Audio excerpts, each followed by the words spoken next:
Nag-unboxing ako from Filipino store. I'll show you what I ordered.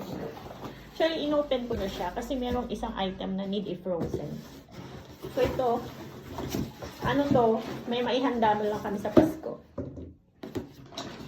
Unahin na natin ang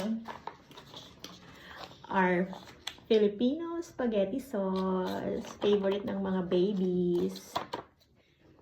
Konti lang kasi kami lang naman. And, umorder na rin ako ng sotanghon. Malay mo, for our future reference. And, I have also my pancit canton. Pwede natin gawin, meron kaming dish sa Bisaya. Itong sotanghon, pwedeng i-pair dito. Parang partner sila. Like, we call it bam-i. So, pwede kong iluto to together. Pwedeng panghanda na rin sa New Year. And, order ulit ako ng malagkit. Kasi, yung last ko in-order, naubos. I mean, hindi pa naman ubos. Konti-konti ginagamit namin, especially pag gustong kumain ng champurado ng mga bagets. Yung rice, hinahaluan ko ng malagkit para masarap siya. Pati lugaw, aros caldo, hinahaluan ko siya. And then, I have also super cute bihon. We are Asians, Filipinos, we love pancit, we love noodles. Mga pang stocks the rest. And, umorder din ako sa kanya ng kaong.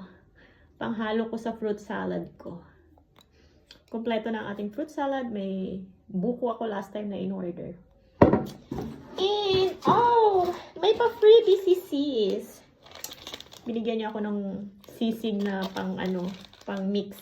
Mukhang magsisisig ako. Pag-iisipan natin, pork or chicken. Thank you, sis! Sa pa-freebie, sa papasko. May isa pa. Binigyan niya din ako ng pancit canton. Merry Christmas, sis. Thank you. Salamat sa effort. Ayun. Walang in-order ko. Actually, umorder rin sana ako ng... Teka, may isa pa. I'll show you. Wait lang.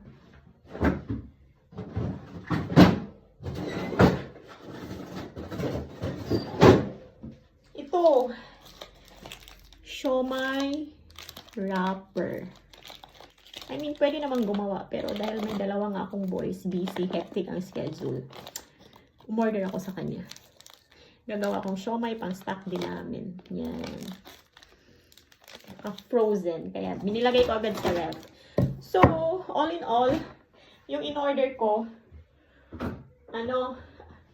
nasa around 4,000 something sa dinars. So, it's around 2,000 plus in our money. So, it's around 40 euros. Actually, umorder nga din sana ako sa kanya ng cheese. Yung Eden. Kaso, wala, hindi daw available. So, buti one day, nung nagpunta kami ng pinaka big city closer to us, may pamalit sa Eden, which is, ito, nabili namin to sa Lidl. May mga Pinay din na nag-share sa akin na this is closer to Eden nga daw. Yan siya, yung pilos. Para din siyang Eden sa atin. Maliit lang siya, pero pwede na. Bumili akong dalawa. Yun. It's around 100 plus, I think, sa Lidl. Sa Lidl namin binili ito. Ayun lang. Thank you, sis, Filipino Grocery Store, for providing our cravings.